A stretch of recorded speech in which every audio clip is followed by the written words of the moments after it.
Captain Vijayakanth செய்த உதவிகளில் பெரிய உதவி எது தெரியுமா? ஹீரோயின், வில்லி, குணச்சித்திரம்னு பல மொழிகள்ல 350க்கும் மேற்பட்ட படங்கள்ல நடிச்சவங்க தான் வடிவுக்கரசி. அதிலும் இவங்களோட அருணாச்சலம் பட கெட்டப்ப மறக்கவே முடியாது. நடிகை, தயாரிப்பாளர், டப்பிங் ஆர்டிஸ்ட்னு தன்னோட 62வது வயசுலயும் பிஸியா இருக்காங்க.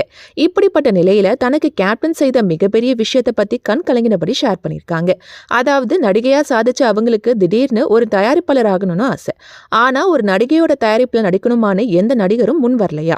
இந்த விஷயத்த கேப்டன் விஜயகாந்த் கிட்ட ரொம்ப வருத்தத்தோட ஷேர் பண்ணிருக்காங்க. வைதேகி காத்திருந்தால் படத்துல விஜயகாந்துக்கு அம்மா கேரக்டர்ல நடிச்சிட்டு இருந்தப்ப வடிவுக்கரசிக்கு கேப்டன் ஒரு வாக்கு கொடுத்திருக்காரு. அந்த வகையில மந்திராலயா ஆர்ட்ஸ் தயாரிப்பு நிறுவனத்தோட தயாரிப்புல ஆர் கிருஷ்ணமூர்த்தி டைரக்ஷன்ல கேப்டன் விஜயகாந்த் மாதிரி நடிப்புல அன்னை என் தெய்வம் படம் ரிலீஸ் ஆகி சக்சஸ் ஆச்சு. தயாரிப்பாளர் அப்படிங்கிற முறையில வடிவுக்கரசிக்கு நல்ல லாபமும் கிடைச்சிருக்கு.